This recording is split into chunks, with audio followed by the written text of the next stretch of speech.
How's it going, everyone? My name is Ryan. Welcome to my channel. I'm a little sick, so please forgive me if I sniffle or sound congested. Today's video is brought to you by a partnership with HBO, and it is with their new show called Euphoria. I wanted to put a little disclaimer. The show's dark, but it's a work of art. I am not kidding. This show is relatable, it's real, it's raw, but it's also for mature audiences. So a lot of these themes can be triggering, and I really implore you to only watch if you think that you can handle it. The topics are something that need to be discussed, because I think it's about time that they are discussed. The character that I identify with the most would be Jules, because Jules is transgender, and although Jules is male to female, there are still similarities. One thing I love about Euphoria is that Jules is played by a real trans woman, not a cis guy pretending. And I think that's huge. Being able to see Jules' character on screen and be able to identify with whatever she's going through, like the very real dangerous situations that she could be in because that she's trans. Those thoughts of someone hurting me when I'm out and about, if they know who I am, they're still there. I started my transition in high school too, when I was about 15. I started off socially with my transition because I couldn't do anything medically yet until I was 18. Okay, so here we go. Hi, I'm Ryan. I'm trans. I haven't really done anything to further my transition besides cut my hair and, wear some nicer clothes. I feel like fitting into the world has always been a little bit complicated, even if you don't take into account transitioning. It was a journey that I decided to do a lot on my own because I didn't want to wait for others to necessarily help me. Since transitioning, it has given me much more confidence in myself and who I am, and it's also helped me find genuine relationships because I know that the friendships that I make and the person that I am dating, I know that they are friends with me, that they're dating me because they truly do like me. There are some people who say that trans people are just pretending. But on the contrary, before my transition, that's when I felt like I was pretending. I've never lived more authentically as myself. I've never been more open, I've never been more vulnerable. Until after I transitioned, I felt so off balance, so out of place within my inner being.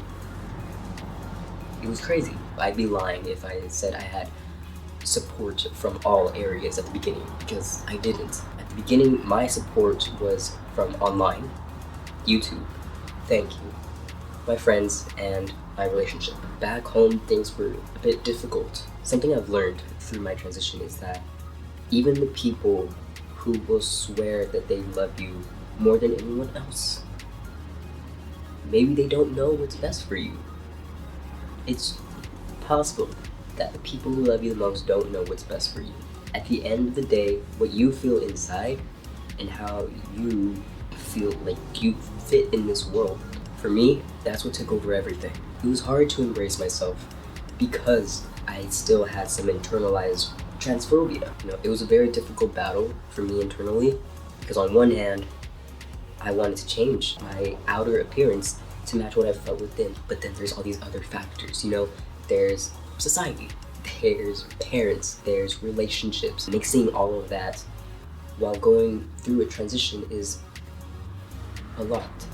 And at the time, I didn't know if I was strong enough to deal with everything. I didn't know for sure. Nothing about the transition is certain at all. You don't know how you're gonna look. You don't know who's still gonna be by you when you're going through it. And there came a certain point where I really had to call on my inner strength to be able to go through with this process. Because at the end of it all, I'm spending my life with myself. But then you find people who resonate with your soul. There are some people who don't need much explaining and they will accept you right off the bat. And there's other people who just need more time grounding myself and making myself realize that this is real, like this is my life. And the only way that this was going to get better is if I did something about it, because if I relied on anyone else, things were just not going to happen, and not the way I wanted them to. So if you followed my story from 4 years ago until now, thanks for staying. Thanks for hearing me out and for listening. That's going to be it for this video, everyone. Thank you so much for watching, and again, I do implore you to watch the show if you think you can handle it, because it's just so raw. And I haven't seen anything like it in I don't even know how long. I think it's really going to be a show that's going to be important for trans representation on screen. I think that's something that we really need. I'm tired of things being sugar-coated or, just scratched upon the surface. This show goes deep. I mean, also keep in mind it's good not to put characters on a pedestal, but just being able to see people like me being recognized and seen for who they are is a really big step. I hope you all have a wonderful day, and I'll see you next time.